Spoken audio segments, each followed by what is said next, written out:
Good afternoon, everyone.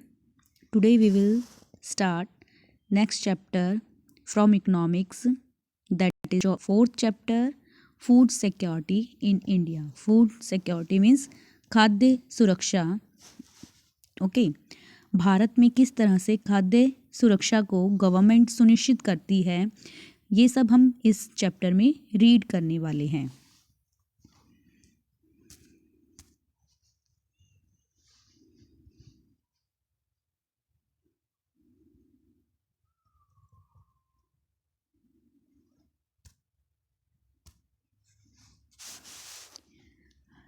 Start करते हैं chapter.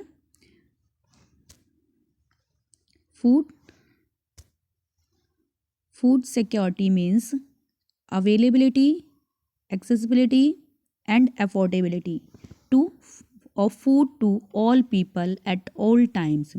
Food security means खाद्य सुरक्षा का मतलब होता है कि फूड कंट्री में रहने वाले सभी लोगों के लिए हर टाइम अवेलेबल हो.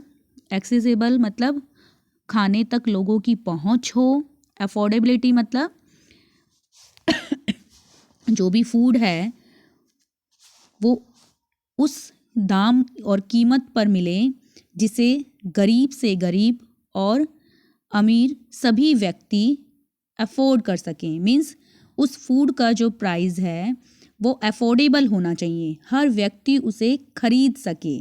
तो फूड सिक्योरिटी मीन्स हो गया कि जो फूड है वो अवेलेबल होना चाहिए और एक्सेसिबल होना चाहिए, अफोर्डेबल होना चाहिए. Clear? The poor households are more vulnerable to food insecurity whenever there is a problem of production और distribution of food crops. सबसे ज़्यादा जो फूड इनसेक्योर ग्रुप है वो पुअर हाउसहोल्ड्स हैं. मतलब जो सबसे गरीब लो पॉवर्टी लाइन पर्सन है वो सबसे ज़्यादा प्रॉब्लम फेस करते हैं फूड इनसेक्योरिटी की. ठीक है, मतलब वो इस फूड इनसेक्योर कैटेगरी में आते हैं जो गरीब हैं. क्लियर? क्यों भाई, क्यों ये सबसे ज़्यादा इफेक्ट इन पर क्यों पड़ता है? मान लीजिए प्रोडक्शन की प्रॉब्लम हो जाए. मीन्स किसी साल मान लीजिए अनाज जो है एक पर्याप्त मात्रा में ग्रो ना कर पाए, प्रोडक्शन ना हो पाए, जितनी सफिशेंट प्रोडक्शन चाहिए कंट्री के लिए, अगर उतनी प्रोडक्शन किसी साल नहीं होती है तो प्रोडक्शन नहीं होगी तो अनाज की कमी पड़ जाएगी. अनाज की कमी पड़ेगी तो कीमत बढ़ जाएगी और कीमत बढ़ेगी तो फूड अफोर्ड नहीं कर पाएंगे वो गरीब लोग. ठीक है, क्योंकि उनकी अर्निंग ही इतनी नहीं होगी कि वो बड़ी कीमतों पर अनाज को खरीद पाएँ. या डिस्ट्रीब्यूशन ऑफ फूड क्रॉप्स. कई बार क्या होता है, फूड की प्रोडक्शन और डिस्ट्रीब्यूशन प्रॉपरली नहीं हो पाती. उनकी जब कमी फेस करनी पड़ती है तो सबसे ज़्यादा सफ़र गरीब लोग करते हैं. ओके, तो food security depends on the public distribution system. ठीक है, PDS मतलब होता है पब्लिक डिस्ट्रीब्यूशन सिस्टम. आपने एरिया के अंदर अपने राशन की शॉप्स देखी होंगी जो कि गवर्नमेंट के थ्रू ओपन की जाती हैं. ये ration shops public distribution system के अंडर आती हैं. ये राशन शॉप्स जो हैं जो पुअर पर्सनस होते हैं, लो पॉवर्टी लाइन के अंडर आते हैं. मीन्स एक पॉवर्टी को मेज़र करने के लिए गवर्नमेंट ने एक लाइन बनाई हुई है. जो इससे नीचे होते हैं उन्हें BPL कॉल किया जाता है, मीन्स बिलो पॉवर्टी लाइन. और जो इससे ऊपर होते हैं वो अबव पॉवर्टी लाइन. ओके, तो जो ये वाला ग्रुप है इनके लिए येलो कार्ड बनाए गए हैं और इन कार्ड को दिखाकर जो राशन की शॉप्स गवर्नमेंट के थ्रू ओपन की गई हैं उन शॉप्स पर उन्हें मार्केट से हाफ प्राइजेस पर जो ग्रेन है वो मिल जाता है. ठीक है, जो भी उनकी बेसिक फूड की नीड की लिए जो भी फूड है वो सभी इन्हें कम दामों पर मिल जाता है.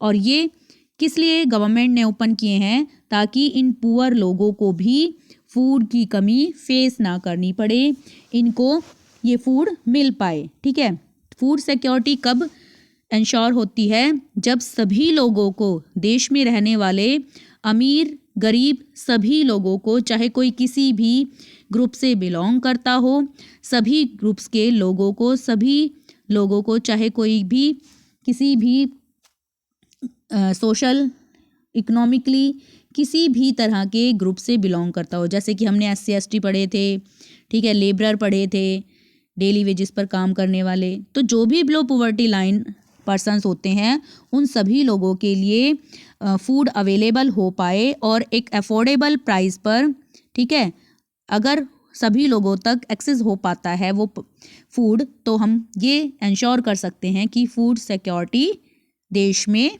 पर्याप्त मात्रा में है, लोगों को फूड मिल पा रहा है। Okay, what is food security? क्या होता है फूड सिक्योरिटी? खाद्य सुरक्षा क्या होती है? Food is essential for living as air is for breathing.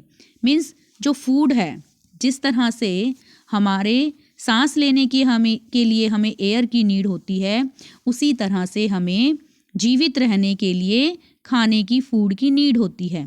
But food security means something more than getting 2 square meals. Food security का मतलब होता है खाने से, 2 टाइम के खाने से कुछ ज़्यादा। मीन्स फूड सिक्योरिटी जो है डिफरेंट 3 डायमेंशंस को फॉलो करती है। कौन कौन से? फर्स्ट आ जाता है, अभी जैसा कि हमने ऊपर भी पढ़ा था, availability of food means country में रहने वाले सभी लोगों के लिए फूड इतनी अमाउंट में, इतनी मात्रा में फूड की प्रोडक्शन हो कि देश में रहने वाले सभी लोगों के लिए फूड अवेलेबल हो पाए, ठीक है। और गवर्नमेंट के जो भी ग्रेनरीज हैं, मीन्स जहाँ गवर्नमेंट अनाज को स्टोर करके रखती है, वो सभी स्टोर भी कर, मतलब गवर्नमेंट स्टोर भी कर पाए, ठीक है, और स्टॉक भी कर पाए, और जो कंट्री में रहने वाले लोग हैं सभी तक वो खाना पहुंचा भी पाए। इतनी मात्रा में जब गवर्नमेंट जो है अरेंज कर लेती है, मतलब इतना प्रोडक्शन हो जाता है, तो हम कह सकते हैं कि फूड जो है कंट्री के लिए अवेलेबल है, ठीक है। एक्सेसिबिलिटी मीन्स अगर मान लीजिए अनाज तो है लेकिन पर्सन तक वो पहुंच ही नहीं रहा, सपोज कीजिए पुअर पर्सन तक वो फूड पहुंच ही नहीं पा रहा, तो हम उसे ये नहीं कह सकते कि फूड सिक्योरिटी देश में है, क्योंकि खाना तो अवेलेबल है, मतलब अनाज तो अवेलेबल है कंट्री में, लेकिन एक नीडी तक वो पहुंच नहीं रहा। तो इट मीन्स फूड अवेलेबल होने के साथ साथ एक्सेसिबल भी होना चाहिए। उसके अलावा थर्ड आता है अफोर्डेबिलिटी।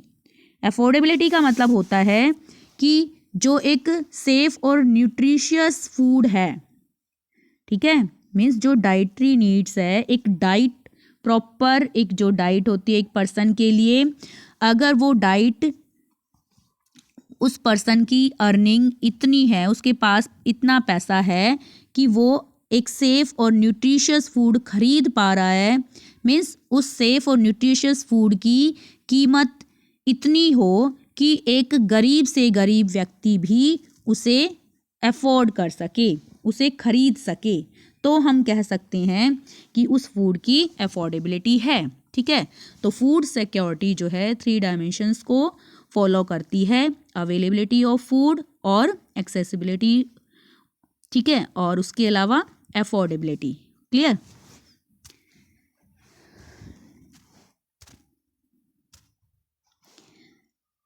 दस इस प्रकार हम कह सकते हैं फूड सिक्योरिटी कब इंश्योर्ड होती है? जब इनफ फूड, पर्याप्त मात्रा में फूड अवेलेबल हो सभी पर्सन्स के लिए, और all persons have the capacity to buy food of acceptable quantity, जितनी क्वांटिटी उन्हें चाहिए उतनी क्वांटिटी वो खरीद सकें, खरीदने के योग्य हों, और there is no barrier on access to food, और उन तक खाना पहुंच पाए, कोई बाधा उन तक उन खाना खरीदने में या पहुंचने में कोई प्रॉब्लम या कोई रुकावट या कोई बाधा ना आ पाए, ठीक है। Why food security? तो हमें खाना जो है खाद्य सुरक्षा की क्यों आवश्यकता पड़ती है? एक कंट्री को, एक देश को खाने को सिक्योर करके रखने की क्यों आवश्यकता पड़ती है? तो देखिए बेटा, हम अपने घरों में जो एक साल का अनाज है वो अपने घर में जो भी हम लोहे से बनी या स्टील से बनी जो भी टैंक हम एक बॉक्स होता है लोहे और स्टील का, ठीक है, उसमें हम ग्रेन स्टोर करके रख लेते हैं ताकि कभी कोई भी चाहे रेनी सीज़न आ जाए, चाहे विंटर आ जाए, या कभी अनाज की कमी भी पड़ जाए मार्केट के अंदर, तो हमारे पास पहले से ही अनाज अवेलेबल हो, ठीक है।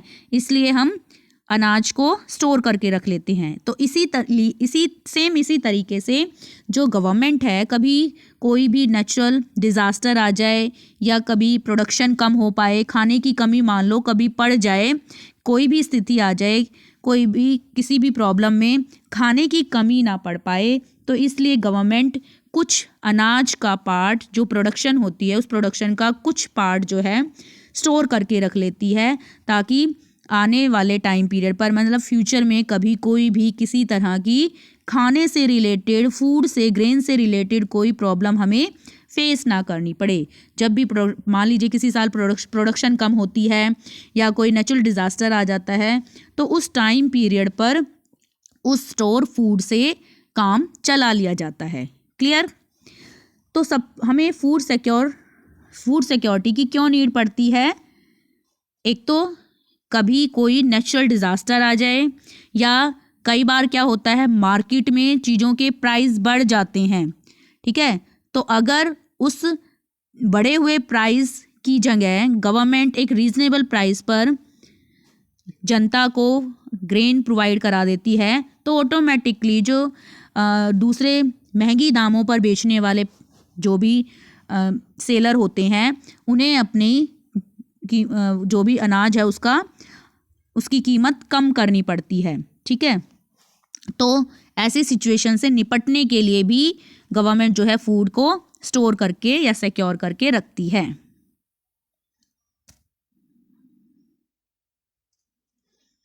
तो फूड एंड सिक्योरिटी, इसके बारे में देखते हैं। The poorest section of the society, समाज में रहने वाला जो पुअरेस्ट सेक्शन है, सबसे गरीब व्यक्ति है, वो फूड के लिए इनसिक्योर होता है। और मोस्टली वो किस टाइम पीरियड पर सबसे ज़्यादा फेस करता है?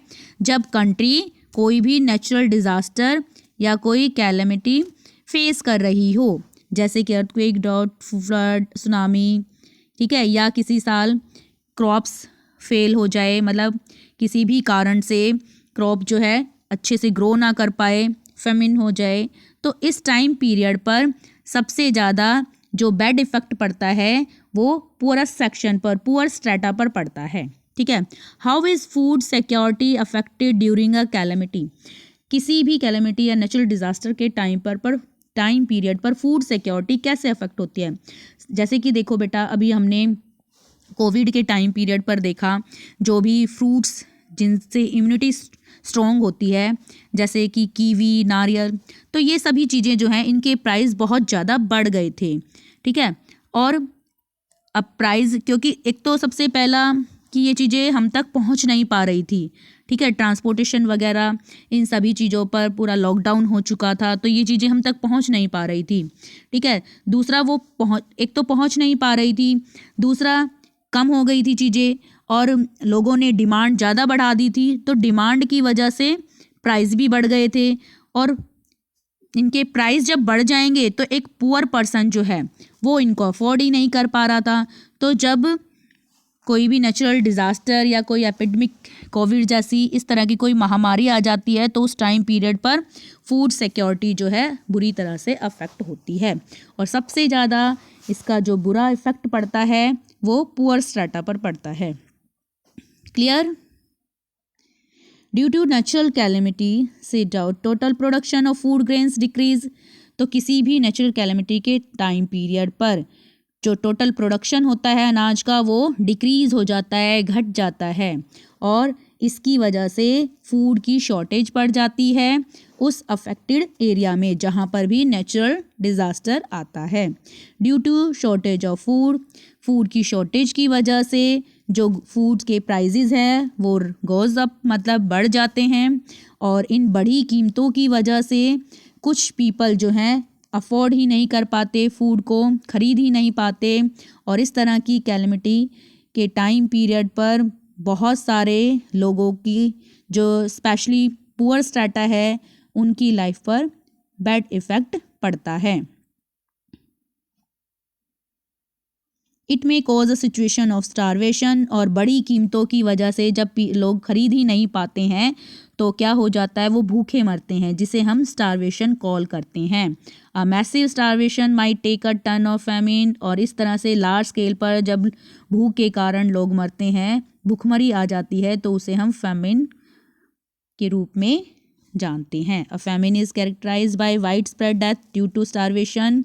अब फैमिन क्या है, फैमिन की एक विशेषता वही क्या है कि भूख के कारण जब लार्ज स्केल पर लोग मरते हैं। ठीक है, तो हमें पता लगा कि जो फूड सिक्योरिटी है वो क्यों श्योर की जाती है, इंश्योर की जाती है गवर्नमेंट की तरफ से, किसी नेचुरल डिज़ास्टर के टाइम पीरियड पर लोगों तक खाना पहुंचाने के लिए, और जो हायर प्राइजेज हैं, मतलब किसी भी कारण से जब प्राइजेस बढ़ जाते हैं तो प्राइजेस को कंट्रोल करने के लिए, बड़ी कीमतों को नियंत्रित करने के लिए भी जो हमें गवर्नमेंट की तरफ से जो फूड सिक्योरिटी है उसकी नीड पड़ती है। क्लियर?